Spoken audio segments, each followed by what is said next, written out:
The formless void in the beginning, there was nothing but a vast, formless void. No light, no sound, no shape, only darkness and silence, an endless expanse where time itself seemed to hold its breath. But within this emptiness, a presence stirred, God, infinite and eternal, the source of all that would ever be. His spirit hovered over the deep, a quiet power waiting to unleash creation.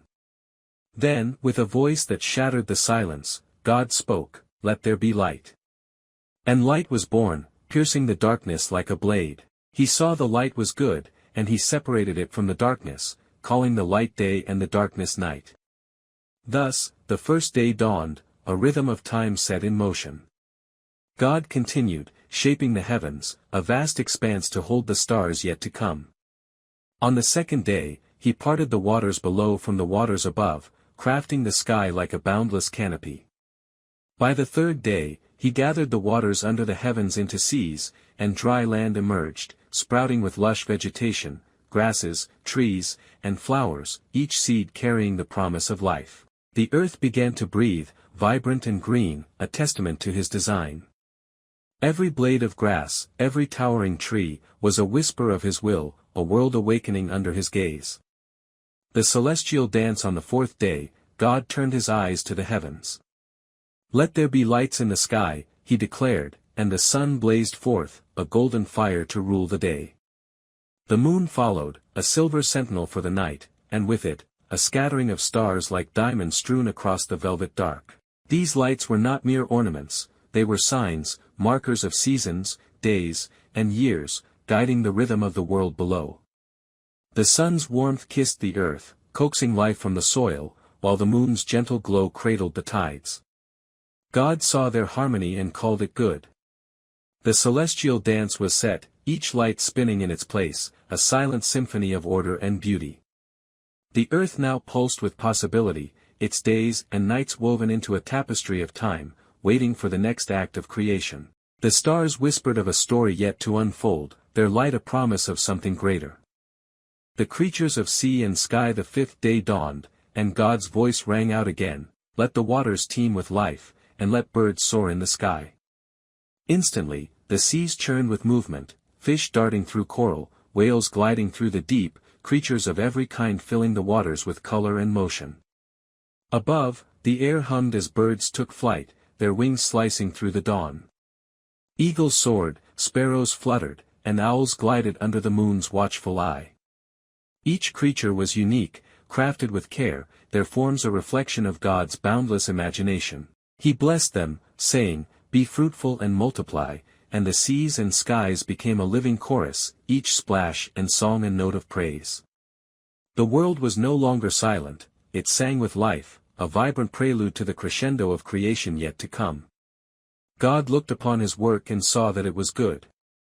The beasts of the earth. On the sixth day, God turned to the land. "Let the earth bring forth living creatures," he commanded, and the ground stirred.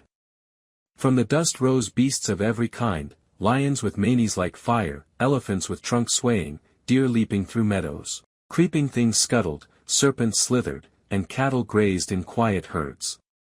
Each bore the mark of its maker, designed to roam the forests, plains, and mountains. The earth thundered with their steps, a wild and wondrous parade. God saw their strength, their diversity, and declared it good. But the day was not yet done. The world teemed with life, yet it lacked a creature to reflect God's own image, to steward this vibrant creation. The stage was set, the earth alive with sound and motion, waiting for the final act of the sixth day, the moment when God's heart would shape his masterpiece. The breath of life. God paused, his creation sprawling before him, a world alive but incomplete. Then he spoke, "Let us make man in our image, after our likeness." From the dust of the earth, he sculpted a figure, not mere clay but a vessel for his breath. With care, he shaped every limb, every feature, crafting Adam, the first man. God leaned close and breathed into his nostrils the breath of life, and Adam's eyes opened, his chest rising with the gift of existence. He was no beast, no mere creature, he bore God's likeness, a soul to know, to love, to choose. God placed Adam in his world, granting him dominion over the fish, the birds, the beasts, all creation under his care. Adam stood, gazing at the wonders around him, the first human to walk the earth, alive with purpose, a reflection of the divine. The Garden of Eden. God did not leave Adam to wander aimlessly. He planted a garden in the east, in Eden, a paradise of beauty and abundance. Rivers flowed through it, their waters sparkling under the sun, nourishing trees laden with fruit. The tree of life stood at its heart, its branches heavy with the promise of eternity, and nearby, the tree of the knowledge of good and evil, its fruit forbidden, a test of trust. God placed Adam in this garden, saying, "Tend it, keep it, eat of every tree but one." The air was sweet with blossoms, the ground soft underfoot, a home crafted for delight. Eden was more than a place, it was a gift, a sanctuary where man could walk with God, where every leaf and stream spoke of his love. Adam began his work, naming the creatures, his voice echoing through the garden. The search for a companion. As Adam named the animals, lion, eagle, lamb, he saw each had a mate, a partner to share its days. Yet for him, there was no equal, no one to share his thoughts, his joys. God saw his solitude and said, "It is not good for man to be alone, I will make a helper fit for him." Adam's heart stirred with longing, though he could not yet name it. The garden was vast, its wonders endless, but without another to share it, even Eden felt incomplete. God's plan was unfolding, his wisdom weaving a new thread into creation's tapestry. Adam worked, tending the garden, his hands in the soil, but his eyes searched the horizon, sensing that something, or someone, was yet to come. The Creator, watching, prepared to shape a new life, one that would complete the first man and fulfill his design. The creation of woman. God caused a deep sleep to fall upon Adam, and as he rested, the Creator worked. From Adam's side, he took a rib, and from that rib, he fashioned a woman. She was no mere echo of man but a masterpiece in her own right, equal in dignity, radiant with life. God shaped her with care, her form a complement to Adam's, her heart alive with the same divine breath. When she opened her eyes, the garden seemed to glow brighter, as if creation itself rejoiced. God brought her to Adam, and he awoke, his heart leaping. "This is bone of my bone, flesh of my flesh," he exclaimed, naming her woman, for she was taken from man. He called her Eve, mother of all living, and in her presence, he found joy.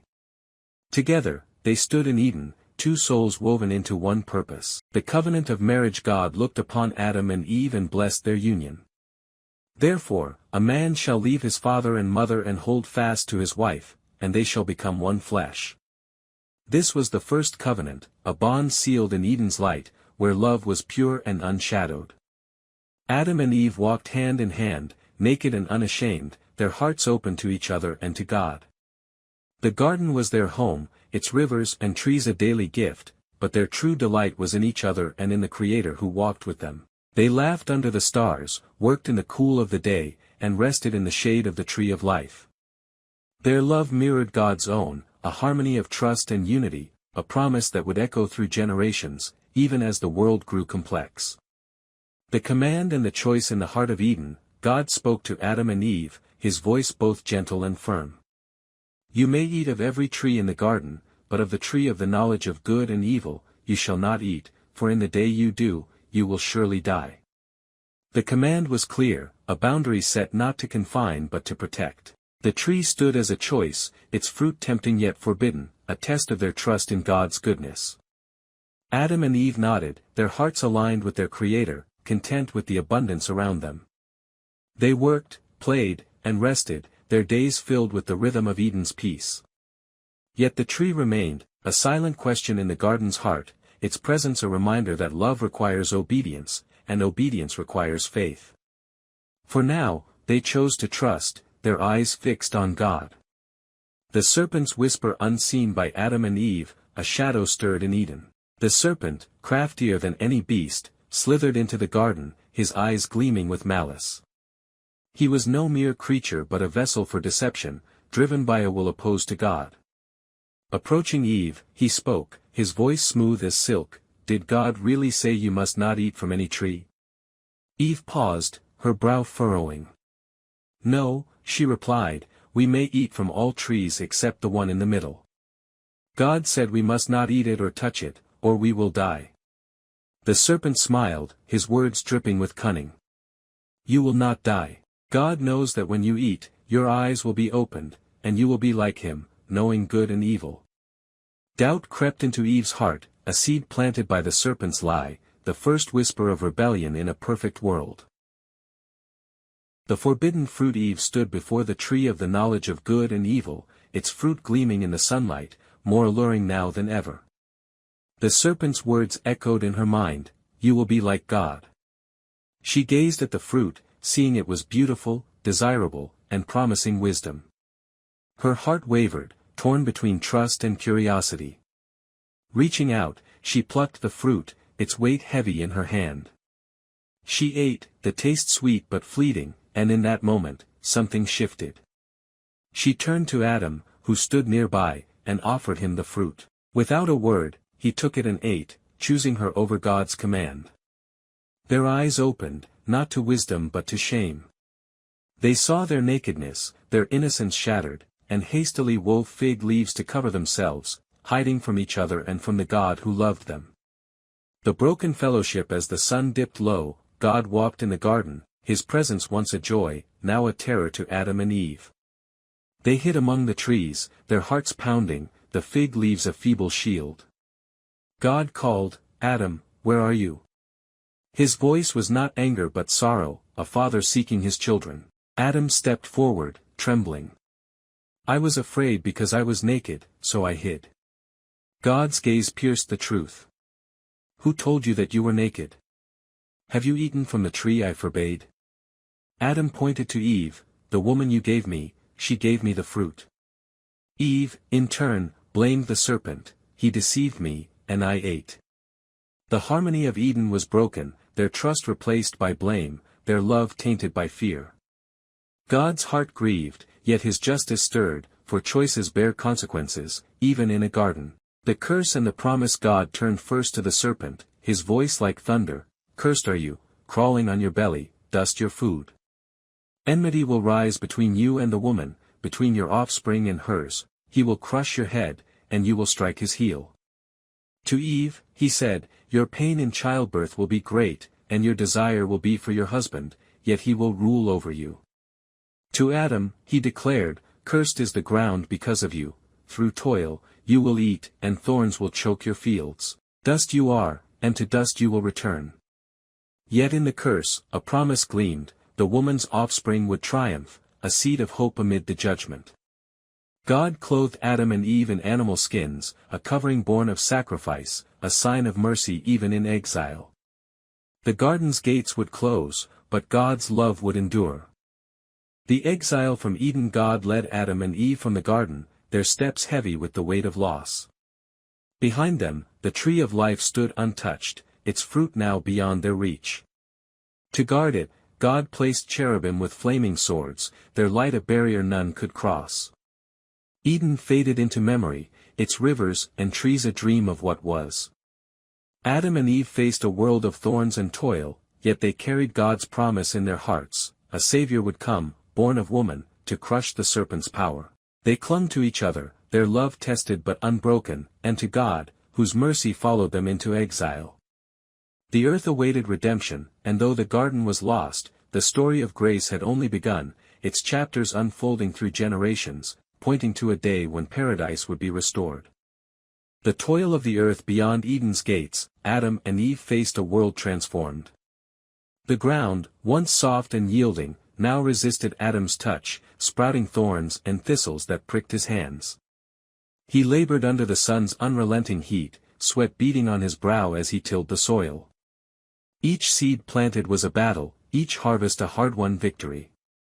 Eve worked beside him, her hands calloused, her heart heavy with the memory of Eden's abundance. Yet they did not despair. God's presence, though distant, lingered in the whisper of the wind, in the rhythm of day and night. They built a simple shelter, its walls of wood and earth a far cry from Eden's splendor, but it was theirs. At night, they sat under the stars, recounting God's promise, a child would come, one who would undo the serpent's curse. Their faith, though tested, held firm, a fragile flame in a world grown wild. Adam named the fields, Eve wove cloth, and together they carved a life from the stubborn earth, their love a quiet defiance against the curse. The seasons turned, and their hope endured, rooted in the God who had not abandoned them. Part 17, The birth of Cain and Abel. Time passed, and Eve's womb stirred with life, a miracle amid the toil. She bore a son, Cain, and her heart swelled with joy. I have brought forth a man with the help of the Lord, she said, cradling him, seeing in his eyes a spark of Eden's light. Soon after, another son, Abel, was born, his cries filling their home with new purpose. The boys grew, Cain with a farmer's strength, his hands deep in the soil, and Abel with a shepherd's heart, guiding flocks across the hills. Adam and Eve watched them, teaching them of God's command, His mercy, and the garden lost. They spoke of the tree of life, the serpent's lie, and the promise of a Redeemer. Yet the world's shadow touched their sons. Cain's brow often furrowed, his heart restless, while Abel's eyes shone with quiet faith. The family offered sacrifices to God, Cain from his crops, Abel from his flock, seeking to honor the Creator. But beneath the surface, a tension grew, unseen but potent, a fracture waiting to widen in the fragile harmony of their new life. Part 18, The Offering and the Rift. One day, Cain and Abel brought their offerings to God. Abel chose the firstborn of his flock, their blood a solemn gift, his heart open to the Creator. Cain offered the fruit of his fields, but his spirit was grudging, his gift lacking the devotion of his brother. God looked with favor on Abel's sacrifice, its smoke rising like a prayer, but Cain's offering he did not accept. Cain's face darkened, his heart burning with envy. God spoke to him, his voice gentle yet piercing, "Why are you angry? If you do well, will you not be accepted? But if not, sin crouches at your door, and you must master it." Cain turned away, his thoughts a tangle of pride and resentment. He walked the fields alone, the weight of God's words heavy, the serpent's old lie echoing faintly, "You will be like God." Abel, unaware, tended his sheep, his heart at peace, while Cain's silence grew ominous, a storm gathering in the heart of the first family. The earth, already cursed, seemed to hold its breath, sensing the shadow of a greater loss. Part 19, The First Blood. Cain's anger festered, a wound he would not heal. One day, he called to Abel, his voice steady but cold. "Come, let us go to the field," he said, and Abel, trusting, followed. The sun hung low, casting long shadows over the earth. In the quiet of the field, Cain turned on his brother, his heart hardened by envy. With a stone in hand, he struck Abel, and blood spilled onto the ground, the first human blood, a scarlet stain on the cursed soil. Abel fell, his breath fading, his eyes fixed on the sky. God's voice thundered, "Cain, where is your brother?" Trembling, Cain lied, "Am I my brother's keeper?" But God saw all, "The voice of your brother's blood cries to me from the ground." Cain's crime could not be hidden. God cursed him, declaring, "You shall be a wanderer, the earth yielding no fruit to you." Yet in mercy, God placed a mark on Cain, sparing him from vengeance. Cain left, his steps heavy, while Adam and Eve mourned, their hearts broken, the weight of sin now a wound they could not escape. Part 20, The Seed of Hope. Grief cloaked Adam and Eve, Abel's absence a void in their home. Cain, now a wanderer, was lost to them, his fate a shadow over their days. Yet God's mercy did not fail. Eve bore another son, Seth, a gift to replace the one taken. "God has appointed me another seed," she said, her voice trembling with gratitude. Seth grew, his heart turned toward the Creator, his life a quiet echo of Abel's faith. Through him, Adam and Eve saw the thread of God's promise endure. The family grew, generations rising, each child a new chapter in the story of redemption.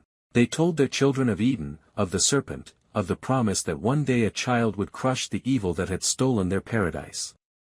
The earth remained harsh, its thorns a reminder of the fall, but hope took root in Seth's line, a lineage that would carry the light of God's plan. Adam and Eve aged, their bodies wearied by toil, but their eyes looked forward, trusting in the God who walked with them still, his love a beacon in a world longing for restoration. Subscribe to Divine Drive for more holy reflections and inspiration.